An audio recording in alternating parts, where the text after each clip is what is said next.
নবী বলেন ও গরিব, বড় লোকের টাকা আর পয়সা আর বিল্ডিং দেখা, অট্টালিকা দেখা আফসোস করিও না, ওগুলোর কোনো মূল্য নাই। বরং কিয়ামতের দিন যদি ঈমান নিয়ে মালিকের দরবারে দাঁড়াও, ধনী লোকের 500 বছর আগে গরিব জান্নাতে চলে যাইবা। কিন্তু নবী কি কয়? হেদায়ার মালিক, আমি যদি দোয়া করি উহুদের পাহাড় স্বর্ণ বানায় দাও, এক মুহূর্তে আল্লাহ স্বর্ণের পাহাড় বানায় দিবেন। নবী দোয়া করেন না, বরং নবী উল্টা দোয়া করছেন, ও আল্লাহ আমারে গরিবী হালাতে রাখবেন, গরিবী হালাতে আমার মরণ দিবেন, কিয়ামতের দিন আমারে গরিবের সাথে হাসর করাবেন। শ্রেষ্ঠ মজলিস বড় দামি। এটা কেমন দামি? আসা যাওয়ার জন্য সবাই টুকটাক হাইটে আসছে, রাস্তাও ভালো না। কি আমগো নজরে কিন্তু এটা থার্ড ক্লাস, গাড়ি নাই, টাকা নাই, আবার বসার কোনো ব্যবস্থা ভালো নাই। এমন বিছানা দুনিয়ার কোনো অনুষ্ঠানে কেউ দেয় না, দিলেও কেউ বসে না, রাগ করে চলে যায়। এটা অনেক নিম্নের বিছানা, কিন্তু বসনেওয়ালারা চিন্তাও করে না এত নিচু জায়গায় বসবো কেন, গরিবের পাশে আমি ধনী বসবো কেন, সাধারণ মানুষের পাশে আমি আলেম বসবো কেন, চিন্তাও করে নাই। যে যেখানে জায়গা পেয়েছে বসে গেছে। এটা টাকার জোরে হয় না, আল্লাহর মহব্বতে হয়। এই জন্য এই মজলিসটা যদিও দুনিয়াওয়ালার কাছে দুর্বল, আল্লাহর কাছে অনেক দামি। আল্লাহ এই মজলিসওয়ালাদের নিয়া আরশে আজিমের মধ্যে আবার ফেরেশতাদেরকে দিয়ে একটা মজলিস মিলাইছেন। আর আল্লাহ তাদের জিগায়, ওই মোরেলগঞ্জ এলাকার মধ্যে দেখো ওই মানুষগুলো কেন বসছে এই শীতের ভেতরে একেবারে ঘাসের উপরে। আল্লাহ তো জানেন, তারপরও জিগায়। ফেরেশতারা বলে, আল্লাহ এরা আসছে টাকার জন্য কয় না, বাড়ি চায় না, গাড়ি চায় না, কি চায়? ও আল্লাহ, এরা আপনাকে চায়, এরা আপনার জান্নাত চায়, জাহান্নামের আগুন থেকে মুক্তি চায়। আল্লাহ বলেন, ফেরেশতারা বলো এই মানুষগুলো আমারে দেখছিনি? বলে, আল্লাহ জীবনেও দেখে নাই। যদি দেখতো বলে পাগলের মতো আপনাকে পাওয়ার জন্য ছুটাছুটি করত। আমার জান্নাত দেখছিনি? বলে জান্নাত দেখে নাই। যদি দেখতো জান্নাত পাওয়ার জন্য পাগল হয়ে যাইতো। আমার জাহান্নাম দেখছে নাকি? বলে না, দেখে নাই। যদি আমার জাহান্নাম দেখতো কি করতো? ফেরেশতারা বলে, এরা দেখলে তো পাগলের মতো পালাইতো। আল্লাহ বলেন, ফেরেশতা তোমরা বলছো মানুষ বানাবার প্রয়োজন নাই, এরা আমারে ডাকবে না। আজকে তোমরা সাক্ষী থাকো, যারা বাড়ির মায়া গাড়ির মায়া বাদ দিয়া দুনিয়া পেছনে ফালাইয়া আমার মোহব্বতে আসছি, আমারে না দেখে আমার মোহব্বত চায়, আমার জান্নাত না দেখে জান্নাত চায়, আমার জাহান্নাম না দেখে জাহান্নাম থেকে মুক্তি চায়। তোমরা সাক্ষী থাকো, এদের সবার জীবনের সব গুনাহ মাফ করে দিলাম। আতিনা ফি দারে দুনিয়া না হাসান, আতিনা ফি দারে উকবানা হাসান, ইয়া গিয়াসাল মুস্তাগীসিন ইহদিনা লিফতিখারা বিল উলুমে ওয়াল গিনা। হর গরিদে নেকো তু তৈয়ার হ্যায়, जो न मांगे उससे तू बेजार है। अर्रहमान अल्लमल कुरआन खलकल इंसान। আল্লাহ বলেন, রহমান আমি কেমন রহমান জানো? আমি আগে কোরআন শিখাইছি, এর পরে আমি মানুষ বানাইছি। ও আল্লাহ, আপনি উল্টা বললেন, বাস্তবে তার উল্টা দেখি। আমরা দুনিয়াতে আসছি আগে, বড় হইছি, তারপরে কোরআন শিখছি। আল্লাহ কয় না, আমি আগে কোরআন শিখাইছি, তারপরে মানুষ বানাইছি। আর রহমান আল্লামাল কুরআন খালাকাল ইনসান। আমরা আগে আসছি, পরে কোরআন শিখছি, এটা বাস্তব, এটাই সত্য। আর আল্লাহ কয় না, আমি আগে কোরআন শিখাইছি, পরে মানুষ বানাইছি। ও আল্লাহ উল্টা বললেন কেন? আল্লাহ কয় আমারটাই বাও, আমারটাই লাইন মতো, তোমার বুঝের অভাব। ফাইলুল হাকিম লা ইয়াখলু আনিল হিকমাহ। হাকিমের কথা কাজ হিকমত থেকে খালি না, একজন জ্ঞানীর কথা কাজ জ্ঞান থেকে শূন্য না। আল্লাহ বলেন আমি আগে মানুষ বানাই না, আগে কোরআন শিখাইছি, পরে মানুষ বানাইছি। এই উল্টা বলার পেছনে রহস্য কি, হিকমত কি? মুফাসসিরিনে কেরাম বলেন আমি যে মানুষ আগে বানাই না, আগে কোরআন শিখাইছি, তার ব্যাখ্যায় লেখেন আল্লাহর আদালতে মানুষ আছে কয়েক লাইনের, তবে সব মানুষের দাম আল্লাহর কাছে নাই। আল্লাহর কাছে একদল মানুষের বেশি দাম। এ জমিনে একদল মানুষ আছে বংশগত মানুষ, আর একদল মানুষ আছে জন্মগত মানুষ, আর একদল মানুষ আছে এরা গুণের মানুষ। বংশগত মানুষ, যেই ব্যক্তির বংশে জন্ম হলো, আমাদের বংশগত পিতা পয়গম্বর আদম, আদম নবীর বংশে আমরা আসছি, তিনি আমাদের বংশগত পিতা, আমরা তার বংশগত সন্তান। আর আমার আব্বা জানের ঔরসে আমরা দুনিয়াতে আসছি, ওই আমার আব্বা হলেন জন্মগত বাবা, আর আমরা তার জন্মসূত্রে সন্তান। আল্লাহর আদালতে বংশগত মানুষের পরিচয় কোনো মূল্য নাই, জন্মগত মানুষ হিসাবে কোনো মূল্য নাই। আল্লাহর কাছে একদল মানুষের দাম, ওই মানুষ হলো গুণের মানুষ। কোন মানুষ? গুণের মানুষ। মানুষ তো সবাই, কিন্তু সবাই তো মুমিন না। মানুষ তো সবাই, সবাই তো মুমিন না। আবার মুমিন তো সবাই, তবে মুমিনদের মধ্যে সবাই তো কোরআনওয়ালা না। আবার কোরআনওয়ালা অনেকে আছে, কিন্তু এদের মধ্যেও তো সবাই ইখলাস আর তাকওয়াওয়ালা না। সমাজে কুকুর আছে না নাই? কুকুরের অভাব নাই, কিন্তু সব কুকুরের মূল্য নাই। আসহাবে কাহাফের সাথে যেই কুকুরটা ওদের পাহারা দিছে, ওই কুকুরের মূল্য জান্নাতে যাবে। পিপিলিকা তো সমাজে আছে, গর্তে আছে, অভাব নাই। পিপিলিকা অনেক অনেক অনেক, তবে সব পিপিলিকা সমান দামি না। সুলাইমান নবীর সাথে যেই পিপিলিকার সম্পর্ক, সে পিপিলিকা দামি, জান্নাতে যাবে। জমিনের মধ্যে উটনি অভাব নাই, উটের অভাব নাই, কিন্তু ওই উটের মতো দামি একটাও নাই যে উটে নবী সওয়ার হয়েছেন, জান্নাতে যাবে। সালেহ আলাইহিস সালামের উটনি জান্নাতে যাবে। গাধা সমাজে অভাব নাই, তবে উজায়ের নবীর গাধা, যেটা ইতিহাস আছে কোরআনে, এটা জান্নাতে যাবে। আদম নবীর সন্তান সবাই মানুষ, তবে যাদের ঈমান নাই, এদের মূল্য নাই। যারা মুমিন তারা জান্নাতে যাবে। মসজিদ তো সব কার ঘর? বাইতুল মুকাররম মসজিদ এত সুন্দর, এটা আল্লাহর ঘর।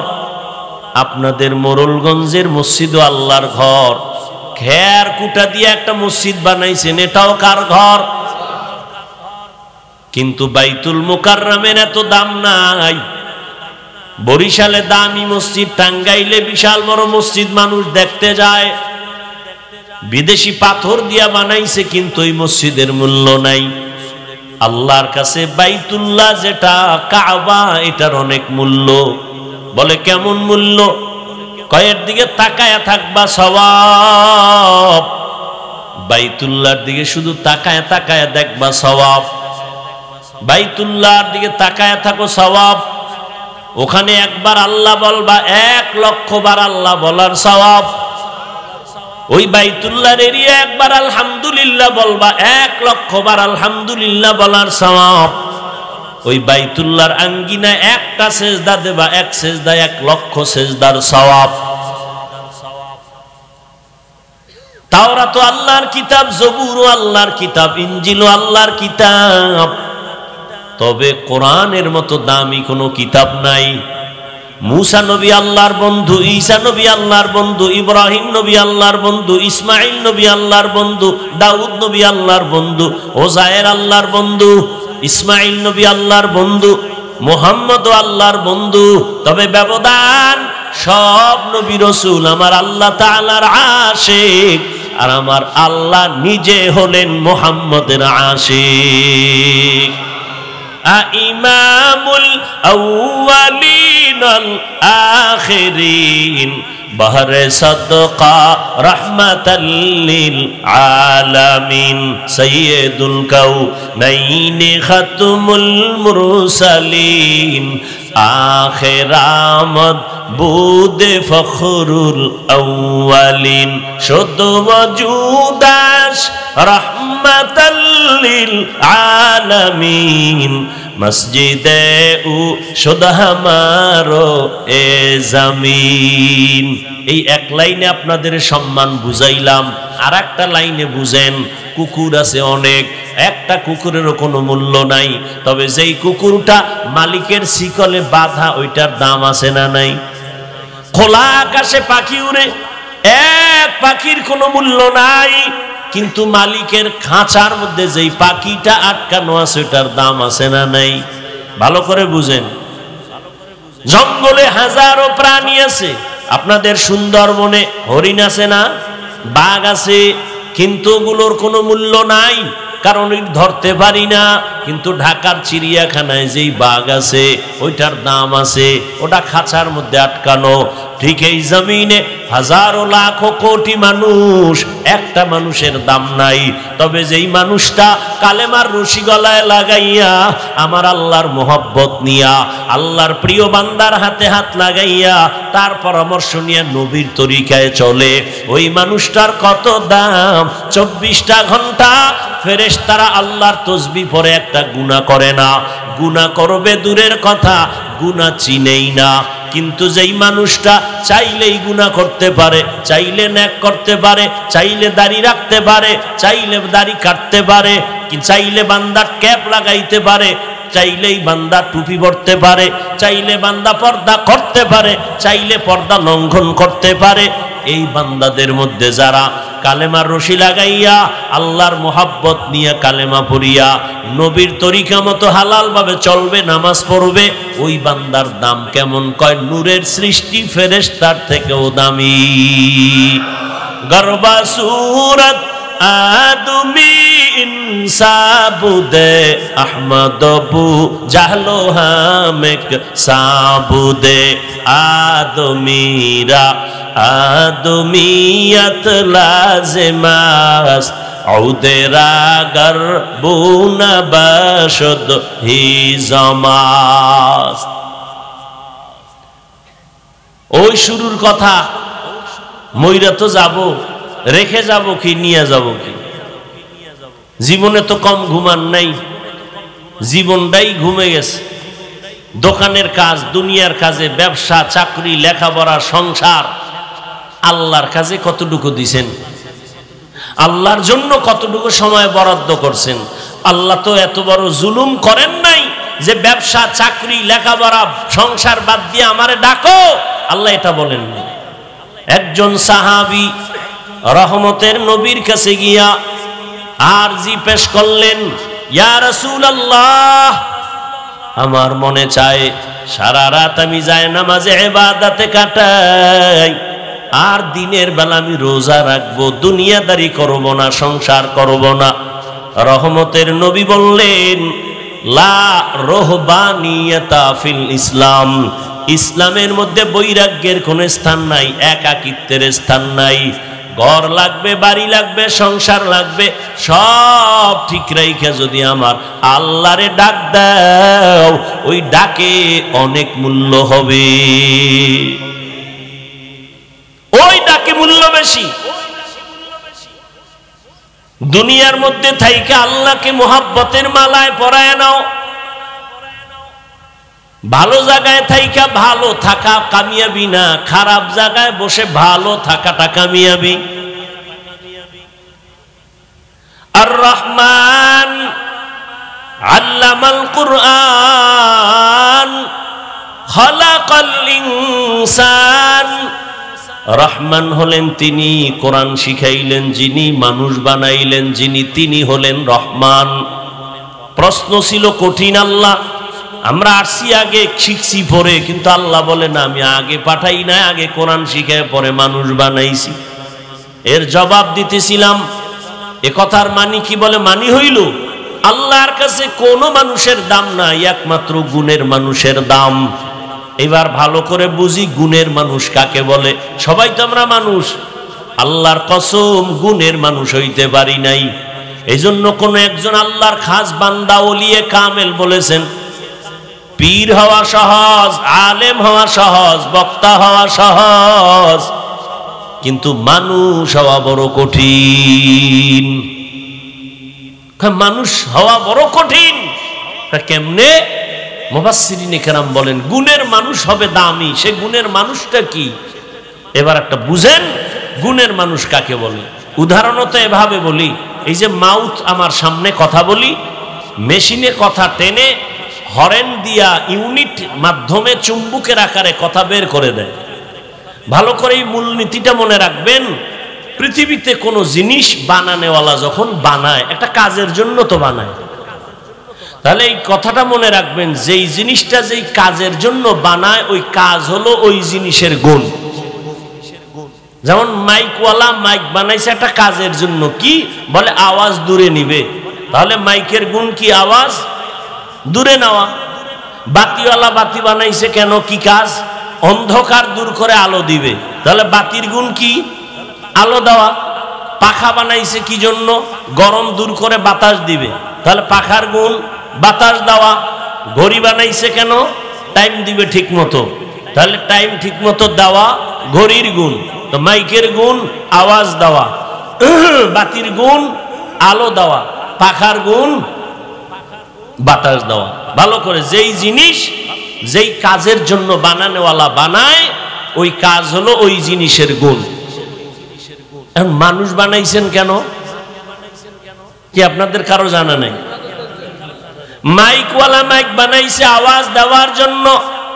আওয়াজ দেওয়া মাইকের গুণ। যদি মাইক ঠিক মতো আওয়াজ না দেয় বলবে এটারে ফেলে দাও, গুণের মাইক না। বাতিওয়ালা বাতি বানাইছে আলো দেওয়ার জন্য, আলো যদি না দেয় বলবে ভেঙ্গে ফেলো, এটা গুণের বাতি না। আল্লাহ মানুষ বানাইছেন ইবাদতের জন্য। ওয়ামা খালাকুতুল জিন্না ওয়াল ইনসা ইল্লা লিয়াবুদুন। মা খালাকুতুল জিন্না ওয়াল ইনসি বাখা জুজ ইবাদত নিস্তে মাকসুদ আজ্জাহা। আপনাদের খারাপ লাগে? ঘুমাবেন বাসায় গিয়া, এই প্যান্ডেল থেকে বের হলেই গুনাহ শুরু। এখন যে বসে আছেন অন্তত গুনাহ হবে না, বাইরে গেলেই মোবাইল, চোখের গুনাহ, হাতের গুনাহ, পায়ের গুনাহ, অন্তরের গুনাহ। আর এখানে যতক্ষণ বসে থাকবেন একটা গুনাহ লেখাও হবে না। আল্লাহ সবাইকে কবুল করেন। মা বাবার জন্য একটু দোয়া করা দরকার আছে না? দেশের জন্য দোয়া করা দরকার আছে না? আপনারা অনেকে নাক টাইনা ঘুমাইতেছেন, খুব খুশি, দেশ স্বাধীন হয়ে গেছে। হ্যাঁ, আমার কলিজার যুবকেরা ঘুমায়, দেশ স্বাধীন। অথচ আবার ঢাকার শহরে মহিলারা সাংবাদিক সম্মেলন করে বলে আমরা অধিকার ফেরত চাই। কি অধিকার তোমাদের? আমরা এতদিন দেহ ব্যবসা করে খাইতাম, আমগো সে অধিকার আমরা ফেরত চাই। তো আমি বলি মুসলমান নাকে তেল লাগায়া চুপচাপ ঘুমায় থাকতে পারে না কেন? চতুর্মুখী ইসলামের দুশ্মন মাথাচাড়া দিয়ে উঠে আছে। মুসলমান তো তেল লাগায় আরামে ঘুমাবে সেদিন এ জমিনে ইসলামী হুকুমত কায়েম হবে যেদিন। মুসলমান তো আরামে ঘুমাবে সেদিন এদেশের মসজিদ মাদ্রাসায় কোনো বেনামাজি আর সুদখোরের হাত থাকবে না যেদিন। কিসের ঘুমাও? সারা দুনিয়ার বেঈমানরা ওত পেতে আছে, চোখ দিয়ে আছে মুমিনের ঈমানকে জবাই করার জন্য। একটা তো পকেটে ঢুকায় দিছে, নামাজেও ঝামেলা, ঘুমাইলেও ঝামেলা, স্ত্রীর কাছে ঝামেলা, পরিবারের কাছে ঝামেলা, এক মোবাইল। আরামে যে ইবাদত করবে ওটা জবাই করে দিছে। নামাজে দাঁড়ায় আল্লাহর খেয়াল করব না মোবাইলের ধান্দা করব? আল্লাহ মোবাইলের গুনাহের থেকে আমাদেরকে হেফাজত করেন। এ সমস্ত মজলিসে বসতে কপালের দরকার, সবাই বসতে পারে না।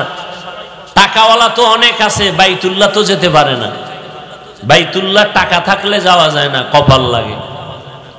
13 বছর নবীকে দেখলো, বয়ান শুনলো, কিন্তু কালেমা পড়ে নাই। এরম কপাল ভরার নাম জানেননি কে? আর 27 বছরের যুবক তরবারি নিয়ে দৌড়ায় আমার নবীকে জবাই করার জন্য। কাছে যাইয়া তরবারি ফালায়া বলেন, ইয়া রাসূলুল্লাহ, তরবারি দিয়ে আমার গর্দান কেটে দেন, তবে আগে কালেমার রশি লাগায় দেন। এরে যুবক, ভালো করে বুঝো, আমিও মানুষ, তুমিও মানুষ, তুমিও মুসলমান, আমিও মুসলমান। তোমার আল্লাহ আমার আল্লাহ এক, তোমার নবী আমার নবী এক, তোমার ধর্ম আমার ধর্ম এক, তোমার কালেমা আমার কালেমা এক, তোমার কাবা আমার কাবা এক, তুমি আমি দুনিয়াতে আসছি তাও সিস্টেম এক। বিদায় বেলা কাফনের সংখ্যা হবে 3টা, তাও এক, কালারও এক। কে ধনী, কে গরিব, কে আলেম, কে সাধারণ মানুষ, ভেদাভেদ নাই, সবার বেলায় 3টা সাদা কাফন। আমি বক্তার সম্মানে একটা কাফন কেউ বাড়াইয়াও দিবে না, তুমি এলাকার গরিব মারা গেলে একটা কাফন কেউ কমাইয়াও দিবে না। কবরের সাইজও হবে এক, কবরের মধ্যে রাখার পরে প্রশ্ন করা হবে 3টা, তাও এক। রবের পরিচয় দাও, ধর্মের পরিচয় দাও, রহমাতুল লিল আলামিনের পরিচয় দাও। ও আমার কলিজার যুবক, তুমিও যে আল্লাহ মানো, আমিও সে আল্লাহ মানি। তুমি যেই নবীর উম্মত, আমিও সে নবীর উম্মত। তুমি যে কোরআন মানো, সে কোরআন আমিও মানি। তুমি যে হাদিস পড়ো, সে হাদিস আমিও পড়ি। কিন্তু আজ একটু নজর করো, বিবেকটা খাটাও। আমার টুপি খুলতে লজ্জা হয়, আর তুমি কেমন আল্লাহর গোলাম যে তোমার টুপি মাথায় দিতে লজ্জা হয়। আমি দাড়িটা কাটতে লজ্জা পাই, তুমি দাড়ি রাখতে লজ্জা পাও। ভাবো, কুত্তা শুয়ারের আল্লাহ ভাবার মতো কোনো জ্ঞান দেন নাই।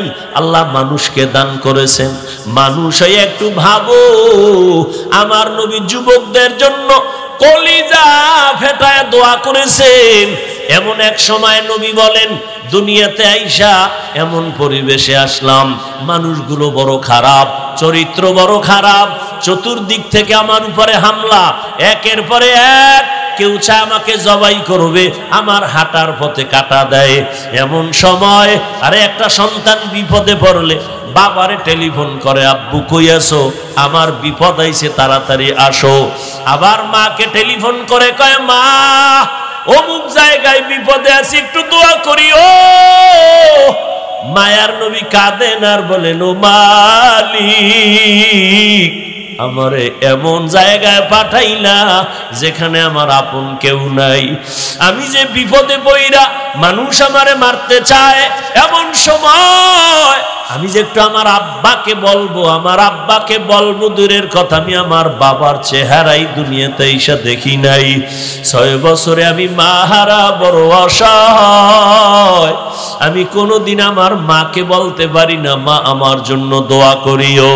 ওই সময় আমার বিপদকালে আমার বিরোধিতা যারা করেছে সবাই বুড়া, আর আমার উপকার করেছে যারা, তারা যুবক।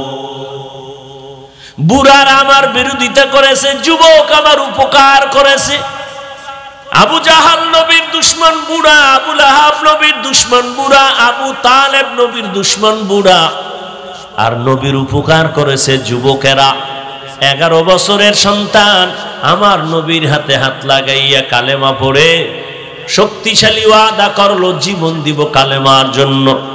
11 বছরের নবী কয় দোয়া করি তোমার জন্য। এমন দোয়া করলেন, এতদিন ছিল নবীর চাচাতো ভাই, কালেমা পয়রা 11 বছরের সন্তান এখন সাহাবী, কিছুদিন পরে হবে জামাতা হযরতে আলী। 8 বছর থেকে 11-র মাঝখানে নবীর হাতে হাত লাগাইছেন আলী। নবী এমন একটা দোয়া করলেন, আনা দারুল হিকমাহ ওয়া আলিয়ুন বাবুহা, আমি মুহাম্মদ ইলম ও হিকমতের ঘর, আর এই ঘরের দরওয়াজা আমার আলী। কলিজা দিয়া নবী আলীর জন্য দোয়া করলেন। ওই আলীর এমন এলেম আল্লাহ দান করেছেন, আলী ডানে বসা, নবী নাই, আবু বকর নাই, খেলাফত চলে হযরত ওমরের। যেই ওমরকে দেখলে শয়তান ভয় পায়, ওই ওমর বসা আছেন আদালতে, পার্শ্বে হযরত আলী। হঠাৎ একটা মহিলা আদালতের মাঝখানে এসে চিৎকার দিছে, খলিফাতুল মুসলিমিন, আমি অপরাধী হয়ে আসছি, বিচার করেন। এরে যুবক, দেখো আমার আল্লাহর ভয়। ওই মহিলা ওমরের সামনে শয়তান ভয় পায়, সেই ওমরের সামনে দাঁড়ায় মহিলা বলে, ও খলিফাতুল মুসলিমিন, আমার বিচার করেন। কি বিচার? আমি অন্যায় করেছি। কি?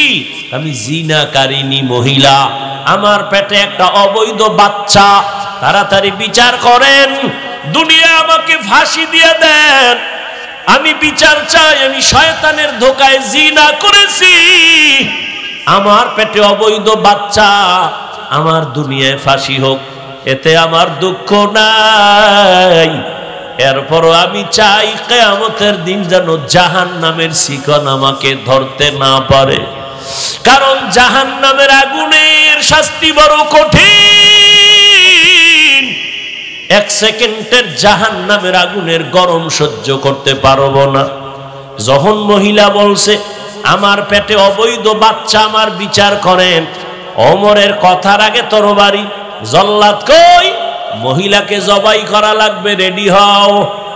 জল্লাদ তরবারি নিয়ে রেডি। পাশে কে আছে? আলী বসা। আলী ডাক দিয়া বলেন, খলিফাতুল মুসলিমিন, বেয়াদবি ক্ষমা করবেন, এই মুহূর্তে মহিলার বিচার করতে গিয়া না জানি আবার বেইনসাফি হয়।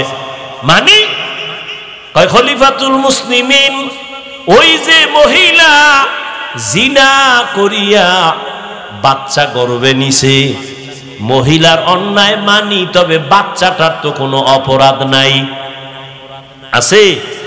তাহলে মহিলারে জবাই করলে বাচ্চার উপরে তো জুলুম হবে। ওমর ধাক্কা খাইয়েই কয়, আলী বিচারটা তুমিই করো। আলী চিল্লায় কয়, আম্মা জান, দিব্যি আরামে আপনি নিরাপদে বাড়ি যান, কোনো পেরেশানি নাই, আদালত মুলতবি করা হলো, কোনো বিচার হবে না, আপনি বাড়ি চলে যাবেন, দিব্যি আরামে ঘুমাবেন, খাবেন। দুনিয়াতে আসার পর এই সন্তানটাকে লালন পালন করবেন, বড় বানাবেন, বড় বানাইয়া সন্তান নিজের পায়ে যখন দাঁড়াবে, নিজের বুঝ দিয়া চলতে পারবে, পেছনে আর কোনো তাকাইয়া চলতে হবে না। এই সন্তানের পূর্ণপ্রাপ্ত বয়সে যখন যাবে, তখন আপনি আদালতে আসবেন, আপনার বিচার হবে, বাচ্চার উপরে কোনো জুলুম হবে না। ওমর কথা শুই না একটা আওয়াজ দিয়ে আলীর দিকে তাকায় কয়, লাউলা আলিউল্লাহ হালাকা ওমর, আজকে যদি আলী তুমি না হইতা, আমি ওমর ধ্বংস হয়ে যাইতাম। ইলমেরা ইজাজু করদন বেহিসাব, খলকেরা দাদন জওয়াবে বাসওয়াব, হক না দারদ দোস্তে খলকা জারেরা, নিস্তে ই খসলত একে দিনদারেরা। যুবকেরা নবীর উপকার করেছে রে যুবক, তুমি নবীর আদর্শের কি উপকার করেছো? তুমি পার্সোনি জীবনে একটা যুবকের সান্ত্বনা দিতে? এক যুবক দাড়ি রেখেই ফেলাইছে, তুমি কি যদি বলতা ভাই মাশাআল্লাহ নবীর মোহাব্বতে দাড়ি রাখছো, আলহামদুলিল্লাহ, দোয়া করি, আমিও দোয়া চাই আমিও যেন রাখতে পারি, কিন্তু এই কপাল তোমার হয় নাই, বরং তুমি ধাক্কা দিয়ে বলছো এই তোর বয়স কত? কয় মাত্র। কই তাড়াতাড়ি দাড়ি রেখে বুজুর্গ, এমন একটা ধমক দিছো যুবকের মনটা দুর্বল হয়ে গেছে।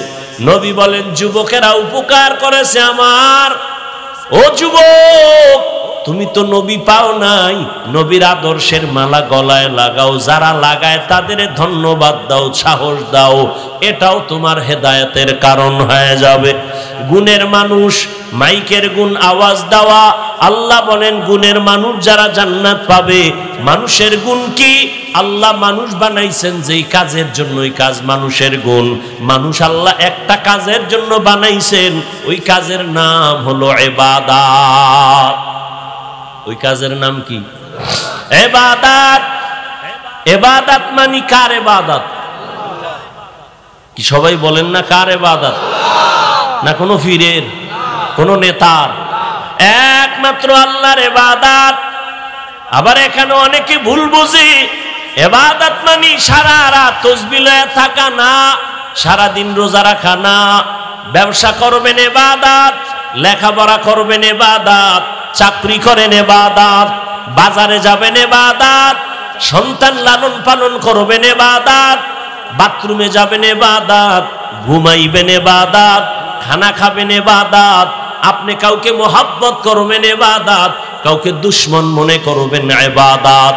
তবে মন গড়া না, দুইটা শর্তের বিনিময়ে।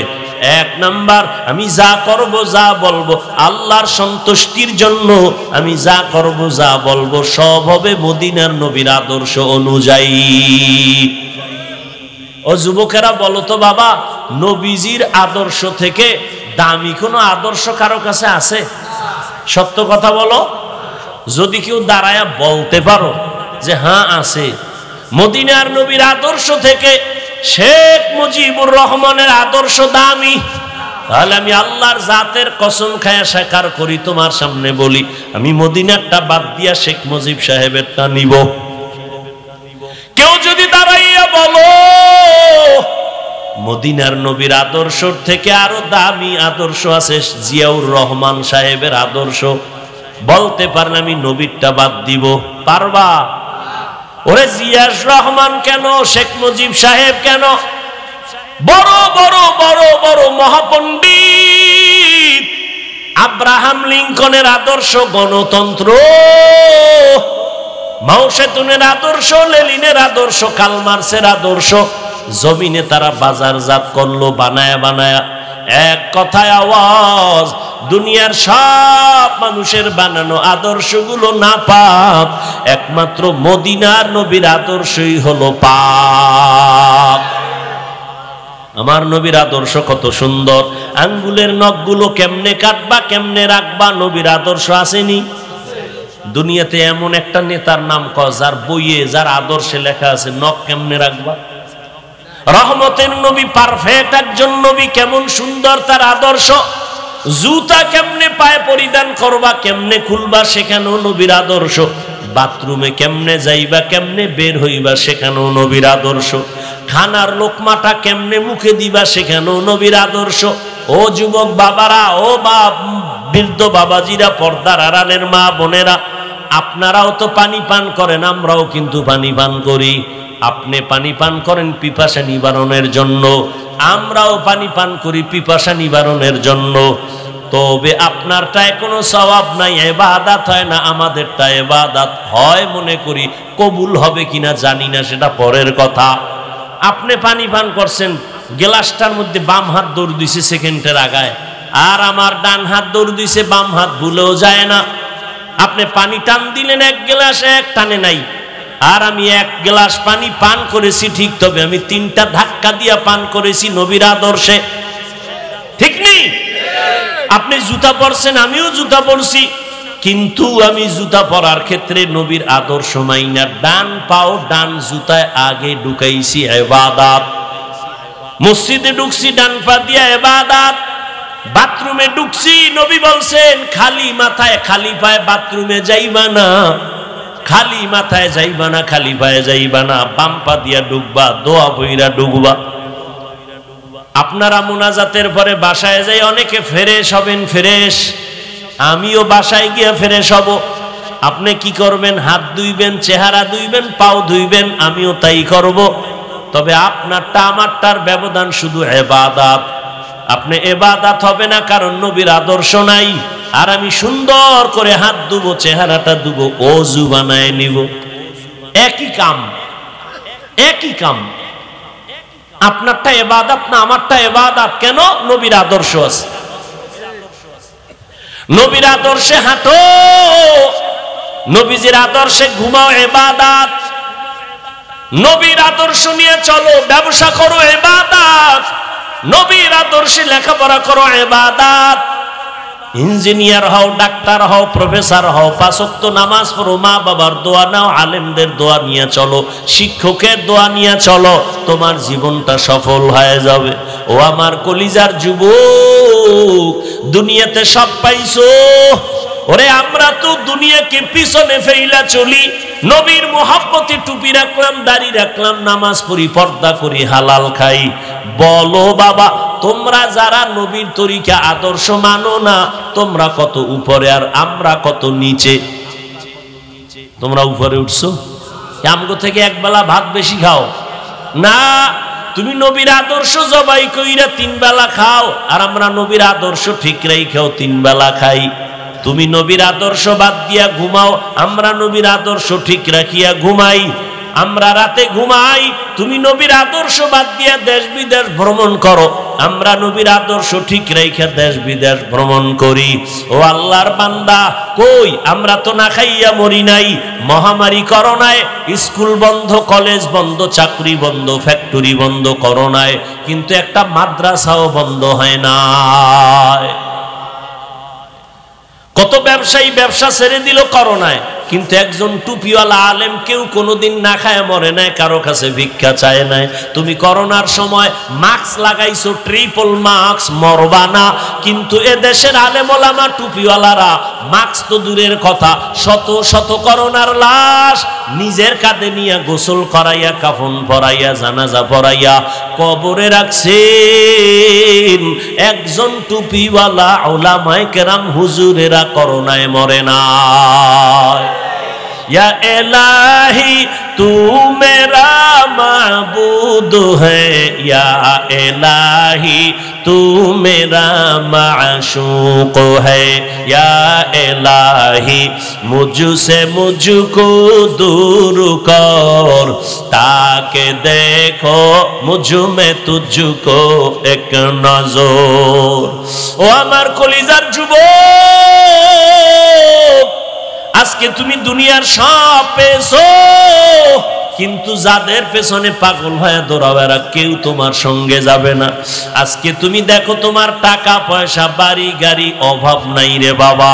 টাকা পাইলা, বাড়ি পাইলা, ঘর পাইলা, ভাই পাইলা, বোন পাইলা, কিন্তু যেদিন সাদা কাফনের প্যাকেট হইয়া যাইবা, ওই দিন দেখবা কই আমার মা, কই আমার বাবা, কই আমার আপনজন কেউ নাই। এমন এক বাসবাগানে তোমাকে আমাকে নিয়ে রাখবে, যেখানে আপন কেউ থাকবে না, একটা বালিশও নাই। আমার গায়ের গেঞ্জিটা পর্যন্ত আমার আপন জনেরা বেলেট দিয়া কেটে কেটে রেখে দিবে।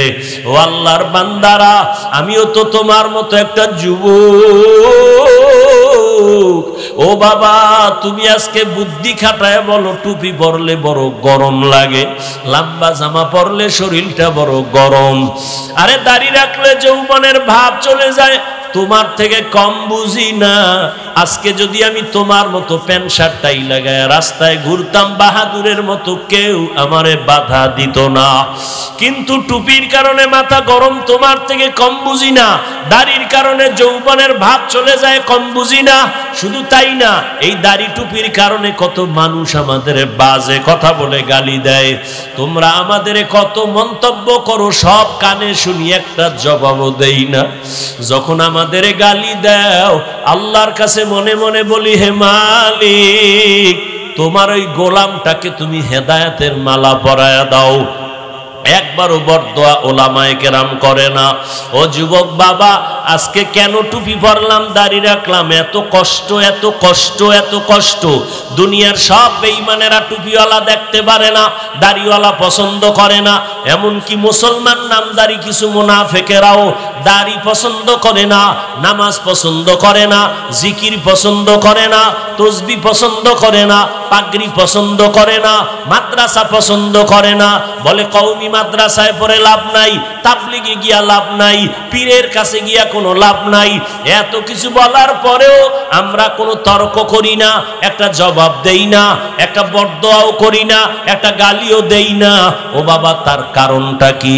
একমাত্র কারণ, আজকে তুমি আমাকে যত গালি দাও, ওই চরমনের জমিনের ঘুমন্ত সৈয়দ ফজলুল করিম সৈয়দ ইসহাক রহমাতুল্লাহ আলাইহি বলতেন, দুনিয়ার সবাই যদি আমারে ফুলের মালা পরাও, আর ওই কবরে যাওয়ার পরে যদি আমার মাওলা আমারে আটকাইয়া দেয়, ওই কবরে যদি 3টা প্রশ্নের জবাব দিতে না পারি, ওই কবরে তখন আমার কবর জাহান্নামের আগুনের গর্ত হয়ে যাবে। 2 পার্শ্বের মাটির চাপ। ওরে দুনিয়ার মানুষ আমারে ফুলের মালা দিলে কি লাভ হবে যদি আমি কবরে গিয়া নাজাত না পাই? আমার ফুলের মালায় কিছু লাভ হবে না। আর দুনিয়ার মানুষ যদি আমারে গালি দেয়, আমারে তাড়াইয়া দেয়, আর আমার মাওলায় যদি আমারে কবুল করিয়াই নেয়, তোমার গালি দেওয়ার, থুতু নিক্ষেপ করায় আমার কোনো ক্ষতি হবে না। ও যুবক, ওরা চিন্তা করে দেখলাম মানুষ কত গালি দেয়, কিন্তু কই নবীর তরিকা মানার কারণে আমার সম্মান তো মোটেও কমে নাই, না খাইয়াও তো মরি নাই, আল্লাহর রহমতে ইজ্জত নষ্ট হয় নাই। ও আল্লাহর বান্দারা, নিজেদের অহংকারের জন্য বলি না।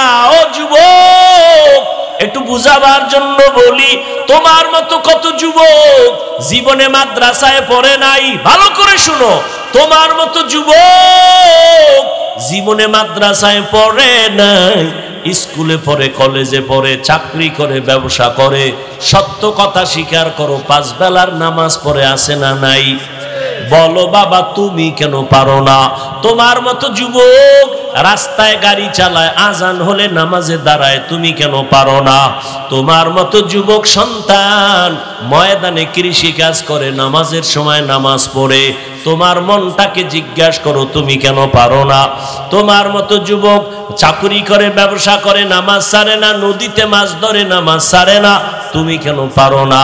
ও বৃদ্ধ বাবাজি, আপনার মতো কত বুড়ারা মসজিদে গিয়া লাঠি নিয়ে হাইটা হাইটা নামাজ পড়ে, আপনি কেন পারবেন না?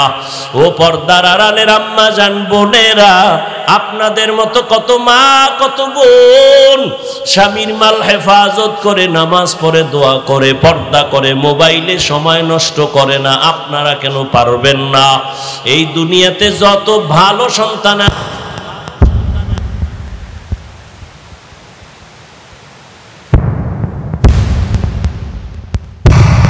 এত সম্মান আল্লাহ দান করেছেন, আপনারা নবীদের মায়ের মতো মা, সাহাবায়ে কেরামদের মায়ের মতো মা, আপনারা খাদিজা রাদিয়াল্লাহু আনহার মতো নারী, ফাতেমা রাদিয়াল্লাহু আনহার মতো নারী, আয়েশা রাদিয়াল্লাহু আনহার মতো নারী, ইসমাঈল নবীর মা হাজরা আলাইহা সালামের মতো নারী, ঈসা নবীর মা মারিয়াম আলাইহা সালামের মতো নারী।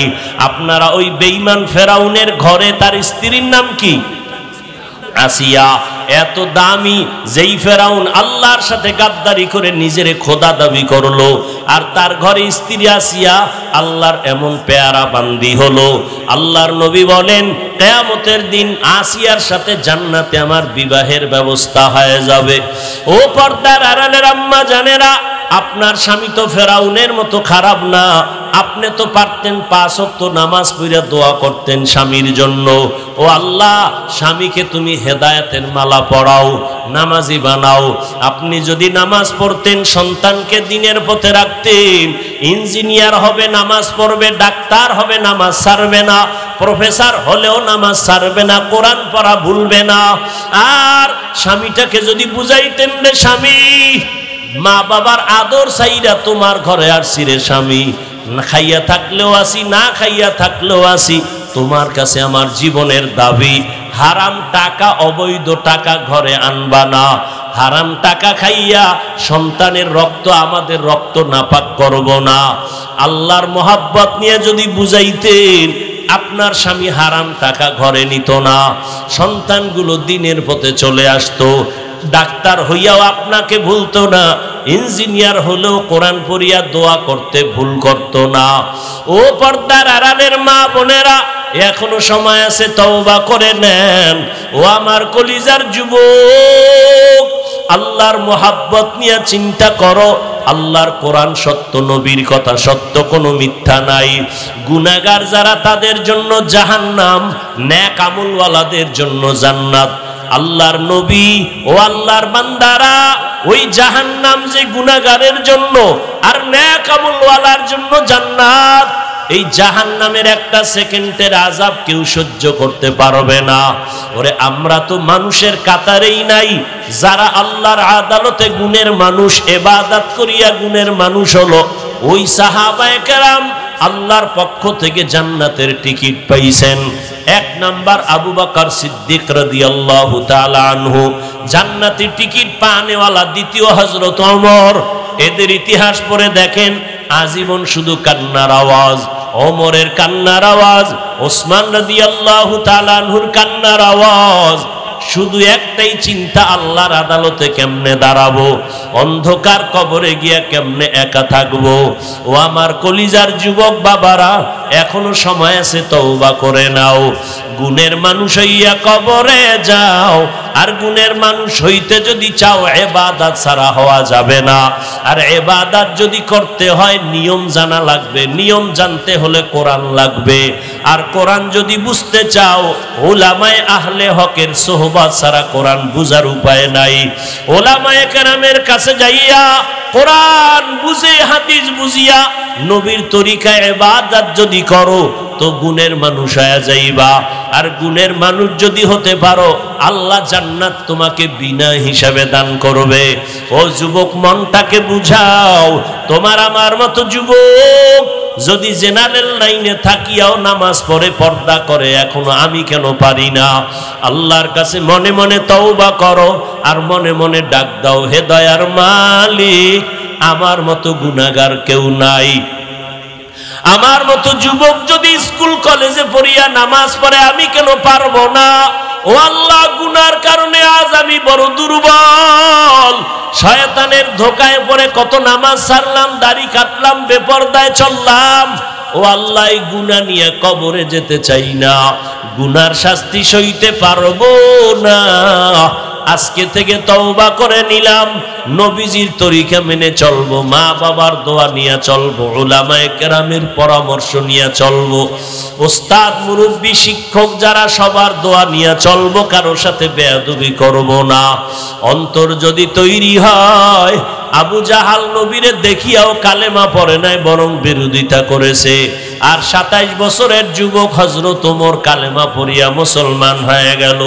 জানি না কার কপাল খারাপ আর কার ভালো, আমার আল্লাহ ভালো জানেন। এখানে আল্লাহর কিছু বান্দা এমনও থাকতে পারে যে আবু জাহালের চরিত্র নিয়ে বয়ান শুনবে, চোখে পানি আসবে না, তওবা করবে না, বাহিরে গিয়া উল্টা কথা বলবে। আর একদল ওমরের মেজাজওয়ালা মানুষ গুনার কথা স্মরণ করিয়া হঠাৎ চোখে পানি আসবে, আর মালিকের ডাকবে, হে মালিক, জীবনটা গুনায় গুনায় কাটায় দিলাম। আমার আজ কত সম্মান, আমারে মানুষ সম্মান করে, কত সম্মান, কিন্তু মানুষ জানে না আমি কত বড় গুনাহগার। ও আল্লাহ, আপনি তো জানেন আমার মতো গুনাহগারে মাঠে কেউ নাই। গুনাহের কারণে আমার হাত না পাক, আমার চোখ না পাক, আমার জিহ্বা না পাক, আমার অন্তর না পাক। ও আল্লাহ, আমার এই গুনাহ যদি আমার মা বাবায় টের পাইতো, সম্মান আর দিত না, তারায়া দিত। ও আল্লাহ, আপনি কত দয়ার মালিক, এত গুনাহ করার পরও আপনি রাগ করিয়া সম্মানের চেয়ার থেকে ফালাইয়া দেন নাই। ও আল্লাহ, গুনার কারণে আপনি বেজার হইয়া পানি বন্ধ করেন নাই, খানা বন্ধ করেন নাই। আজকের এই ময়দানে আমরা তওবার নিয়ত করেছি, আর মরিয়া গেলে নামাজ ছাড়বো না, দাড়ি কাটবো না, বেপরদায় চলবো না, মা বাবাকে কষ্ট দিব না, নবীর তরিকার বাহিরে চলবো না, মা বাবার দোয়া নিয়া, মুরব্বীদের দোয়া নিয়া, শিক্ষকদের দোয়া নিয়া, উলামায়ে কেরামের দোয়া পরামর্শ নিয়া নবীজির তরিকা মেনে 5 ওয়াক্ত নামাজ আদায় করব। তওবা করার মতো যদি কারো অন্তর তৈরি হয়, মুনাফিকি না থাকে, আল্লাহর মোহাব্বত নিয়া, জাহান্নামের আযাবের ভয় অন্তরে জমা করে যদি এখনো তওবা করার নিয়ত করতে পারেন, আল্লাহ দয়ার নজরে মাফ করে দিবেন। যদি কারো অন্তর তৈরি হয় তওবা করার জন্য, খাঁটি নিয়তে দুটো হাত আল্লাহকে দেখায় দেই। আয় আল্লাহ, আমাদের হাত কবুল করে নেন, তওবা কবুল করে নেন, তওবার উপরে মজবুত হইয়া চলার মতো তৌফিক দান করেন, আমিন। 5 ওয়াক্ত নামাজ লাগবে নি যুবক? না মাঝে মাঝে ছেড়ে দেওয়ার সুযোগ আছে? কোনো সুযোগ নাই। অতএব তৈরি হয়ে যাই। আজকে তুমি সুস্থ, কালকে হতে পারে জাহান্নামের আসামি, কালকে হতে পারে তুমি লাশ, চোখের সামনে প্রতিদিন যুবকের লাশ। অতএব আজকে থেকে তৈরি হই, মুরব্বীরাও রেডি হন যে সন্তানকে ইচ্ছা করে গুনার সুযোগ দিব না। মা বোনেরাও তৈরি হতে হবে, সন্তানকে গুনাহের পথে রাখবো না। এজন্য দরকার এই জমিনে একমাত্র উলামায়ে কেরামের দোয়া এবং সোহবত। আল্লাহ ওয়ালা যারা, যাদের বয়ানে কথায় দিল নরম হয়, চোখে পানি আসে, তাদের নেক দোয়া দরকার। আল্লাহ সবাইকে কবুল করেন। আল্লাহ পাকে মার্কাজ, হেদায়েতের মার্কাজ বানায় দেন। আল্লাহ ময়দানকে আশিকিন, জাকিরিন, শাকিরিনদের ময়দান বানায় দেন।